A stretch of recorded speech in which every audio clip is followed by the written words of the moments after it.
Good morning, student. Today we are doing 9th class math, and today's topic is probability. So we have to revise it. Probability. First of all, meaning of probability. Probability means chances to happening anything. अगर हमें कोई भी event दे दिया, coin का पूछ लिया, जहाँ cards का, जहाँ हमें डाइस का, तो उसमें कुछ नंबर आने के, ठीक है, क्या चांसेस हैं, उसको हम एज अ प्रोबेबिलिटी लेते हैं। तो इसका मीनिंग समझते हैं क्या कैसे फाइंड आउट होती है। फर्स्ट ऑफ ऑल हमारे पास इसका एक फार्मूला होता है प्रोबेबिलिटी फाइंड आउट करने का। इसको लिखा जाता है P of E equal to number of favourable outcomes divide by total number of outcomes. P means probability, E means event, ठीक है, और नंबर ऑफ फेवरेबल आउटकम मतलब जिस चीज़ की प्रोबेबिलिटी पूछी गई है।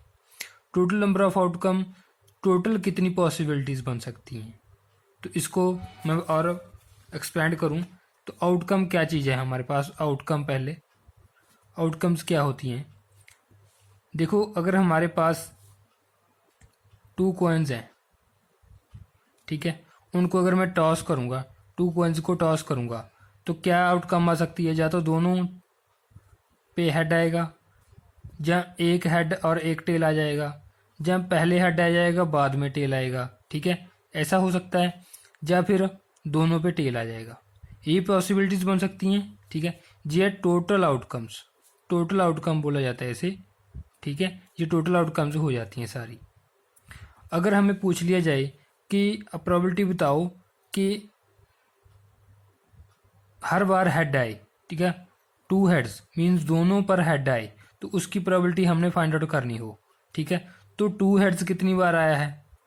2 हेड्स एक ही बार आया है, ठीक है, सिंगल टाइम आया है, सिंगल टाइम। तो इसे हम लेंगे फेवरेबल में, इसको हम फेवरेबल में काउंट करेंगे।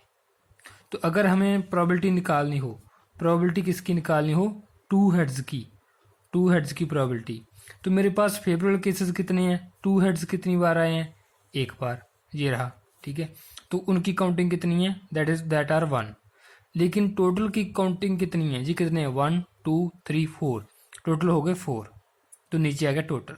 तो 1/4 हमारी प्रोबेबिलिटी आ गई 0.25, ठीक है, ये हमारी प्रोबेबिलिटी आ गई।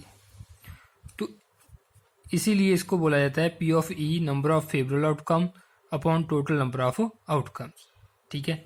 अब नेक्स्ट प्रोबेबिलिटी जो होती है, इसको आपने बिल्कुल लोएस्ट टर्म में आंसर लेके आना होता है। मान लो आपके पास आ गया, ठीक है, 4/8 आ गया कहीं भी, तो ये आंसर नहीं लिखना आपने, तो इसको कैंसिल आउट करके लिखना होता है, ठीक है। तो आपका आएगा 4 1 जा 4, 4 2 जा 8, तो आपका आंसर लिखना है 1/2। तो आपका जो वैलिड आंसर माना जाएगा वो 1/2 माना जाएगा, ठीक है, ये ध्यान रखना है। ये दूसरा प्रोबेबिलिटी के बारे में क्या होती है, इसकी टर्म्स क्या हैं। उसके बाद इसकी कुछ प्रॉपर्टीज़ हैं जिसके MCQ बनेंगे, ठीक है। तो जो प्रोबेबिलिटी है P ऑफ E है, ठीक है, वो हमेशा 0 और 1 के बीच रहेगी। 0 भी हो सकती है, 1 भी हो सकती है। 1 से ज़्यादा नहीं होगी, 0 से कम नहीं होगी। प्रोबेबिलिटी कभी भी नेगेटिव नहीं जाती, ठीक है, और ना ही 1 से ज़्यादा जाती है, क्योंकि हमें टोटल प्रोबेबिलिटी को 1 माना होता है, तो उससे कम ही रहती है जो हमें प्रोबेबिलिटी निकालनी होती है। तो 0 और 1 के बीच रहती है ये, ठीक है। अगर प्रोबेबिलिटी 0 आ जाए उसे इम्पॉसिबल प्रोबेबिलिटी किया जाता है, इम्पॉसिबल केस कहा जाता है, ठीक है, इम्पॉसिबल केस बन जाता है वो। अगर प्रोबेबिलिटी 1 आ रही है तो वो श्योर प्रोबेबिलिटी हो जाती है, ठीक है। उसके बाद जितनी भी प्रोबेबिलिटीज़ हैं किसी इवेंट की, ठीक है, अगर कॉइन है, कॉइन की जितनी भी प्रोबेबिलिटीज़ हैं उन सभी का सम कितना आएगा, 1 आएगा, ठीक है बच्चे।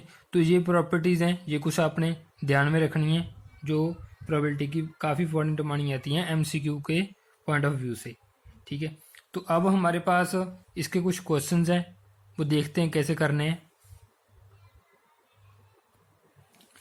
जैसे फर्स्ट क्वेश्चन उठाया, in a cricket match a batsman hit a boundary 6 time out of 30 balls.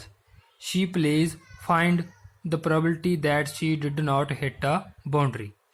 क्या गया है कि बैट्समैन ने 6 टाइम बाउंड्री हिट की है 30 balls में से। हमने प्रोबेबिलिटी फाइंड करनी है कि कितनी बॉल पर बॉल जो कि कितनी बॉल पर बाउंड्री हिट नहीं हुई। ओके, तो इसको कैसे सॉल्व करेंगे देखो। First of all total balls 30, balls on which hit boundary 6, कितनी बॉल पर हिट हुई है 6 पर। तो find the probability she did not hit a boundary, ये हमने फाइंड करना है। तो हम क्या करेंगे, पहले निकालेंगे कितनी बॉल पर बाउंड्री हिट नहीं हुई। तो जितनी पर हिट हुई है वो माइनस कर देंगे, वो 24 बॉल्स आ गई।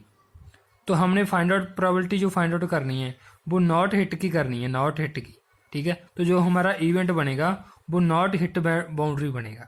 पहले हमने फार्मूला लिख दिया सिंपली, उसके बाद हमने उसको प्रॉपरली लिख दिया कि कौन सा इवेंट है।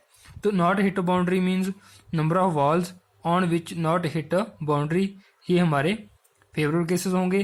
टोटल नंबर ऑफ बॉल्स हमारे टोटल केसेस होंगे। ठीक है, आउटकम को ट्रायल्स भी बोल दिया जाता है। ठीक है बच्चे, तो अब नेक्स्ट, तो कितनी बॉल्स थी 24 जिन पर हिट नहीं हुआ, टोटल कितनी थी 30।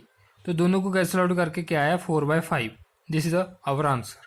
तो ऐसे हमने आंसर इसका फाइंड आउट कर लेना है। ठीक है, तो एक और क्वेश्चन ट्राई करते हैं। नेक्स्ट फोर्थ क्वेश्चन है जैसे 3 coins are tossed simultaneously 200 time with following frequencies of different outcomes. 3 head 23 time आया है, 2 हेड है 72 टाइम आ गया, 1 हेड 77 टाइम आया है, और कोई भी हेड नहीं आया मीन्स टेल वो 28 टाइम आया। तो हमने प्रोबेबिलिटी फाइंड आउट करनी है 2 हेड्स की। तो 2 हेड कितनी बार आया 72 टाइम, लेकिन टोटल कितने केसेस हैं 200। तो इसकी प्रोबेबिलिटी कैसे फाइंड आउट होगी देखो। Outcome of 2 heads 72, total outcomes 200। Probability का फार्मूला 2 हेड्स का क्या आएगा, number of outcome which in which 2 heads, total number of outcomes 72/200। इनको कैंसिल आउट करके हमारा आंसर बन गया 9.25। तो दिस इज आवर आंसर। तो ऐसे ही आपने 15 चैप्टर के सारे क्वेश्चन की रिवीजन कर लेनी है, और जो आपको MCQ टाइप बताए हैं वो भी आपने अच्छे से लर्न कर लेने हैं। Thank you.